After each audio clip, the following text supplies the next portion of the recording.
In this video, I'm going to show you how to install eave risers for your flat tile roof.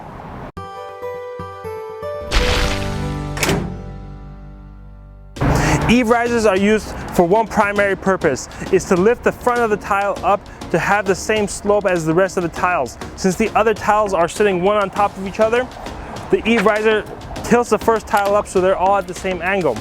Now, the eave risers come in different sizes and different colors. Generally, you want to match the color of your eave riser to the color of your tile. You have a large selection of different colors available on the eave riser, so make sure you pick the one that's closest to your tile. Another thing eave risers have, they're called weep holes. There's holes every 10 to 12 inches on center. That allows any water that gets underneath the tiles and behind the eave risers to drain out. The eave risers are installed on top of the drip edge and on top of the underlayment. You don't want to install the underlayment on top of this, as it'll cause more water to trap and rot out your wood. Eave risers come in 10-foot lengths and are pretty simple to install. Let me show you how. Alright, now installing the eave riser is pretty simple.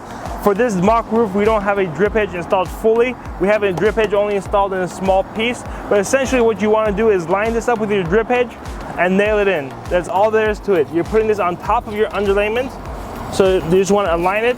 Now I'm going to be using a nail gun. You can do this by hand as well. And you can see that this eave riser already has holes pre-marked.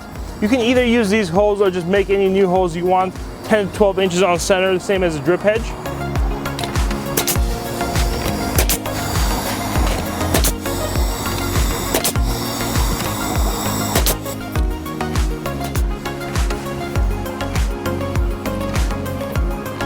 So you can see there's not much to it.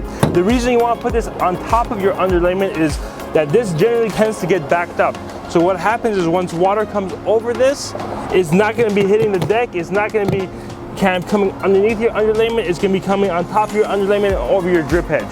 So now that we have this installed, we're ready to get started with our tile installation.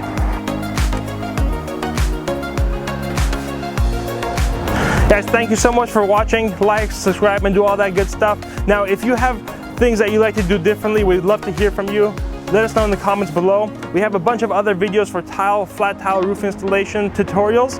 If we're missing something, let us know and we'd like to fill it out for you. Thanks for watching.